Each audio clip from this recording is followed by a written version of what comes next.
Hello, my name is Heinrich, and I'm the world #1 at being incorrect about how the Broken Arrow ELO system works. Yesterday, I made a video called Broken Arrow's ELO Inflation Makes You a Noob, and in that video I made some claims. I don't believe in editing, so I've got all my arguments in front of me, and then we just sort of see how it goes, which is probably how I end up in these situations, right? So I made 3 claims. People are gaining more ELO than they are losing. This is causing ELO inflation. This is infinite, and soon we will all be Weimar Republic pilled, and World War II will happen. So, about these claims, right? This one is definitely correct. So, this is correct, right? This is also correct, and then this is a fat maybe. It's not really that simple. So, we'll get through it, right? First thing, we got a response from the developers, which was very, very nice of them. It's good to know they're wasting time dealing with my mistakes rather than fixing their game, so you're welcome, guys. And I'll just read this out verbatim, and then I'll explain, because this goes on for a bit, like we keep talking about it. I'll link this in the description if you want to read it all yourself, but I'll just read out the top bit, and then I'll explain what I understood to mean from what has been said here, right? So, in all normal ELO systems, whatever Team A gain, Team B loses. Nope. The only case when this is true is when 2 players have the same ELO, that this ELO is the average value, and that their K factor is the same. So clearly an exception and not a normal case. There is an inflation, but not because of what you think. To simplify, when you set an ELO system, you determine an average value corresponding to a 50-50 win rate, and it becomes increasingly difficult to modify your ELO away from this value, whether it is by winning or losing. It is generally set to 1500, and people start at 1500, then go up or down depending on their performance. But the previous experience we made with rating demonstrated one thing. Players expect the rating to work like a gratification system, not as a rating. So this is actually your fault, not my fault. And aside from the need of gratification, there is a problem when you set the starting ELO to the average. Unless your players start playing at the same time, which is not our case, it means that you consider that a new player who has never played the game is as good as an average player. This is a very wrong assumption. A guy who never played once is not as good as someone who played 20 matches and lost 10. So what we did is simple. I said I wouldn't comment on it. You start with an ELO lower than the average. The average is still 1500, but you start with a lower value.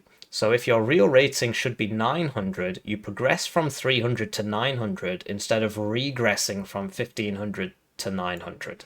It feels better. Your rating tends to progress along your real performance during your early matches, and you still get your final rating in the end. Everybody is happy.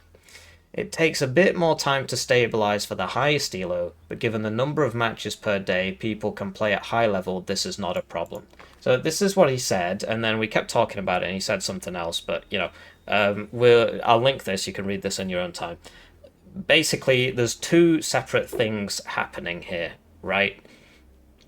The first part is that they're saying basically, the average ELO is still 1500, but you start at 300, and then your ELO goes up. So from what I take to mean from what they're saying, right, basically, this is you, okay?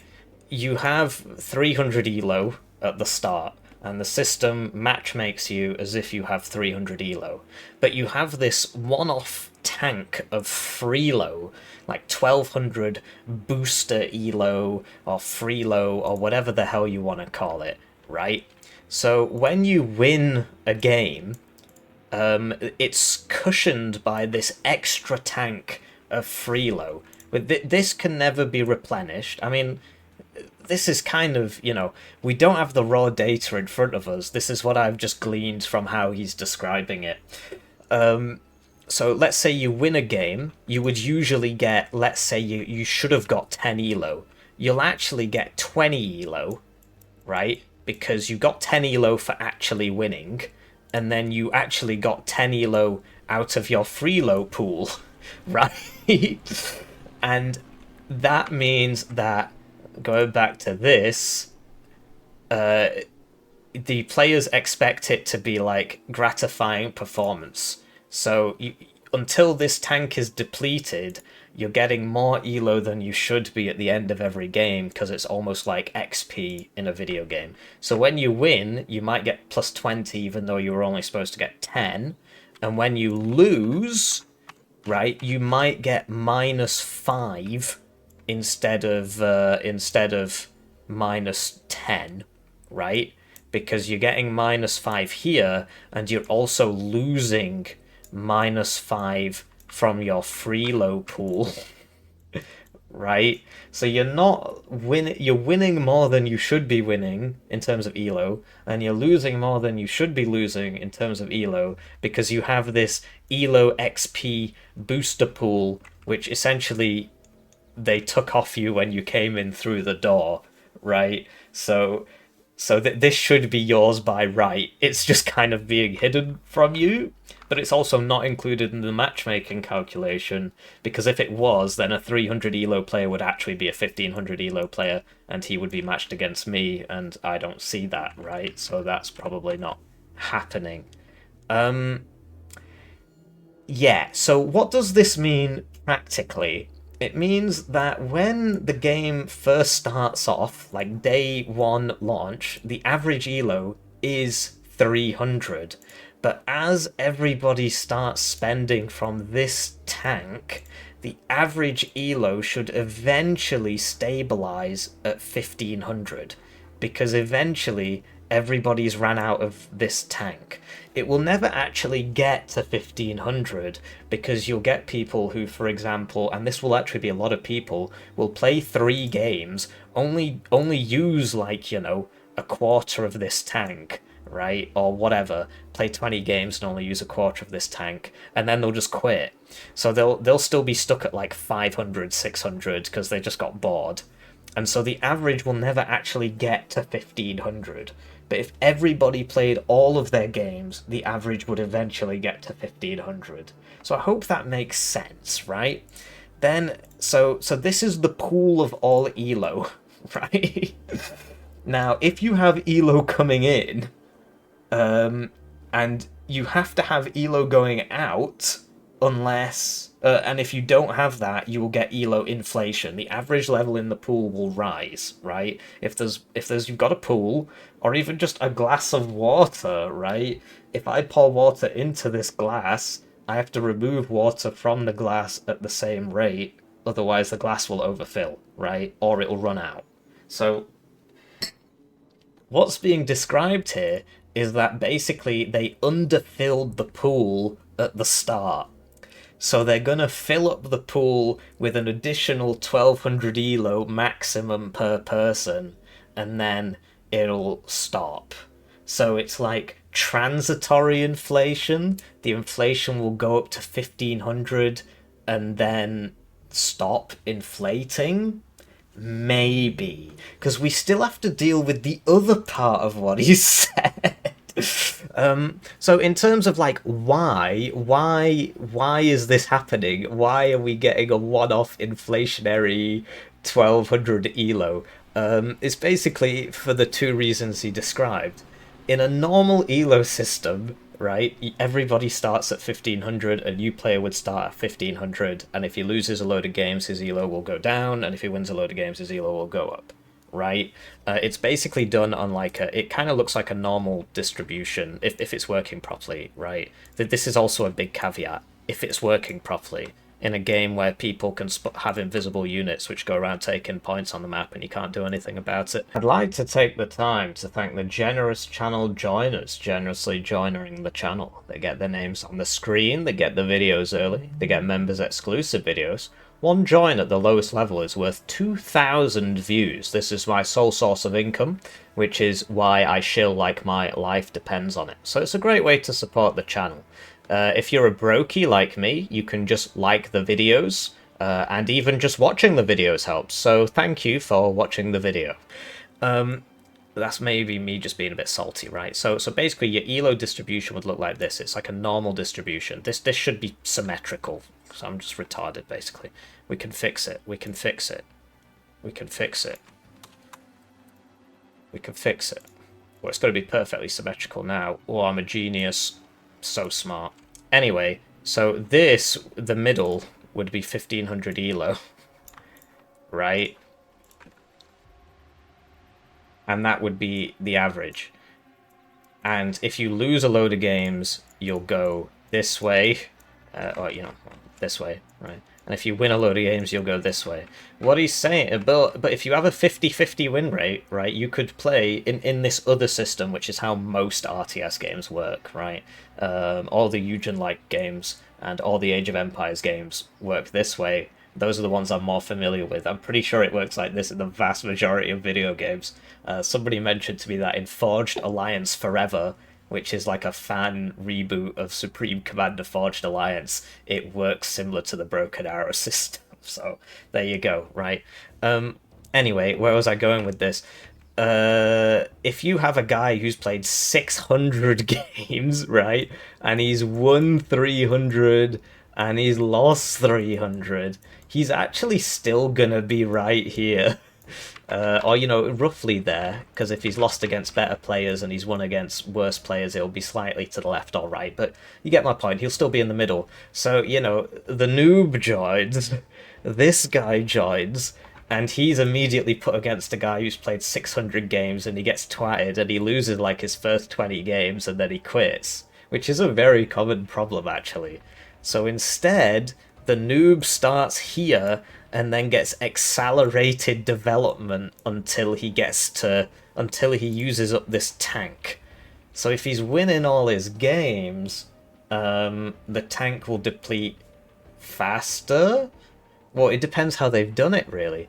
So the question is, how fast does this tank deplete? So when will the inflation end for most people? Well, I've got an 88% win rate. I've played 78 matches, so I've got a very high win rate. I've played 78 matches, and my elo is still below 1500. So I've still got Freelo. This tank still has something in it, right? Because you would assume if it's working properly, if you had a roughly 50% win rate, if you had a roughly 50% win rate, how many games would you have to play to get to 1500 elo with this Freelo system, you know, cushioning your losses and enhancing your wins? It's going to be like way more than this. It's going to be at least 100 games, but probably a lot more, because I haven't even reached 1500 and I'm winning the vast majority of I'm winning almost 9/10 of my games. And this also doesn't include, so if you get cancelled matches, right, so matches which don't count, this lowers your win rate. so like I had a game that was bugged. It just didn't work, and so I didn't get anything out of my Freelo, and it lowered my win rate, which means my win rate is actually higher than this. So that's the first part.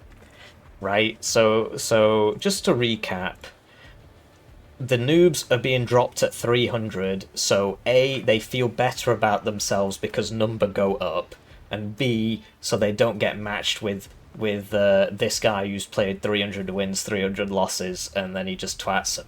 Instead, they'll be dropped with all the retards who have just lost 100 games or are new players. And then they get accelerated development, right, until they use up this Freelo tank, and then it starts working normally, hopefully. But then there's the next part of what he said, which is, so I said in all normal elo systems, whatever team A gains, team B loses, right? And he says no, the only case when this is true is when two players have the same elo, that this elo is the average value, and that their K factor is the same. So clearly an exception, not a normal case. Right, so here is an elo calculator, right? And let's say we've got a guy with 300 elo because he's just started, and he's matched against me, and I'm at 1328 elo because I just like noob stomping. you'll notice that they win and lose the same amount. So what is meant, right? And it doesn't matter what these numbers are. So, because what he's saying here is that this is only the case when the two players have the same elo, that the elo is the average and that the K factor is the same. So this disproves that for this case, unless the way the Broken Arrow elo system calculates its elo is completely different. In which case, then we need to start talking about what does it mean by K, right? Because he said the K factor is the same. What is K? So the K factor is like a multiplicative, which it denotes the maximum amount you can win or lose in a game, right? So 10. So once your elo's established. So basically, most games don't use this because it unnecessarily complicates things and it causes problems with elo inflation and elo deflation, which we'll get to. But some people do use this, right? So it's used in chess. But like, I mean, I was talking about video games, right? So here's Age of Empires 2. This is the top Age of Empires 2 player. You can just view every Age of Empires 2 player. Here's all his elos. You'll notice that what he's winning and what the enemy are losing are the same, because most systems don't bother with this. Most video game systems don't bother with this K system because it causes a lot of problems, which I'm about to explain now, right? Or at least when they go into the game, they go in with the same K factor. So back to our elo calculator. I hope you're following along with me here. This is not simple at all. It took me a while to wrap my head around it. I haven't got any work done today, which is obviously your fault. Yeah, so basically this is the maximum amount you can win or lose. So even if I have, 130,000 elo, the rating would actually still be 40. And if the K is 10, the rating change would be 10. So it's the maximum amount you can win or lose in a single game. Some organizations, chess is the big one, have different K factors for different people. So instead of there just being a K factor for the game, player A would have a different K factor to player B, which means that player A would gain or lose more elo than player B does. Think back to the swimming pool. If the amount of elo coming into a system is more than the amount of elo going out, you're going to get elo inflation. If the amount is going out faster than it's coming in, you're going to get elo deflation. Think of the glass of water, right? If I've got a straw and I'm putting water in with a tap and I'm sucking the water out through the straw at exactly the same rate that it's coming in through the tap, the level will remain the same. Now, when you start fucking with these K values, you start getting problems with the elo distribution, because elo's either coming in faster than it's leaving, or it's leaving faster than it's coming out. So chess does this. Chess has massive problems with this. I'm trying to find the right one, right? So this is FIDA, which I believe is the American one. And over time, the average FIDA rating is changing. So in this case, it's actually going down. So, you can look at this in your own time. You can just Google this. But yeah, from 1971, the average was 2,368. And in 2024, the average is 1,763. Because people have different K values. I need to drink some water. It's deflationary. So if you look at if you look at FIDA, the average elo is going down because water is leaving this pool faster than it's coming in, because they're messing with these K values. So it's not a good idea, basically. There's a reason most people don't do it. And they have to constantly have meetings. You can read all about this, right? So, like, here's a different system where there's actually where there's actually inflation, right? And there's massive arguments about whether or not this is a good idea. It's not a solved science, but they have meetings where they discuss the K factors and whether or not they should change it to inflate or deflate the ratings. So basically, you don't want to mess with it. You don't want to mess with it because it leads to ELO inflation or deflation, and it requires constant adjustments, which is why most games, or at least most games that I've played, have a system where it's a zero-sum system. What you win is what you lose, right? Just like this calculator, right? What player 1 wins is what player 1 loses. So when he says the only case when this is true is when the two players have the same ELO, that this ELO is the average value, and that their K factor is the same. So clearly an exception and not a normal case. Either he's wrong, right, or this is how it works in Broken Arrow. In which case, you will get long-term inflation or deflation depending on how it works. So, point 3... people are gaining more ELO than they are losing. Right now, that is correct. This is causing ELO inflation. Right now, that is correct. This is infinite, and soon we will all be Weimar-pilled and millions will die. This is in 2 parts. The first part is, if this system is working as advertised, the inflation will stop before reaching 1500 average ELO. Right, so it's fast now and it'll slow down and down and down before it reaches 1500 average ELO, right? So I'm half wrong. But if this is the case, then there will be constant shifts to the ELO average, which might be inflationary or deflationary. So maybe it's cope, but I might actually be right. So I hope you've learned something. I mean, this was a very educational journey for me. You know, hats off to the game developer for taking the time to explain it to us, or at least, you know, explain the reasoning behind it. What do you think? Do you think this ELO tank, ELO XP idea, do you think that's a good thing? I can see the advantages, right? It means that new players are put in with the bad players instead of with the average players, and it means that people feel good about themselves because they see number go up for at least their first 100 games. It might take 200 games, right? I haven't got there yet. Do you think that's a good thing? You can see some possible downsides, right? Let's say you make a Smurf account.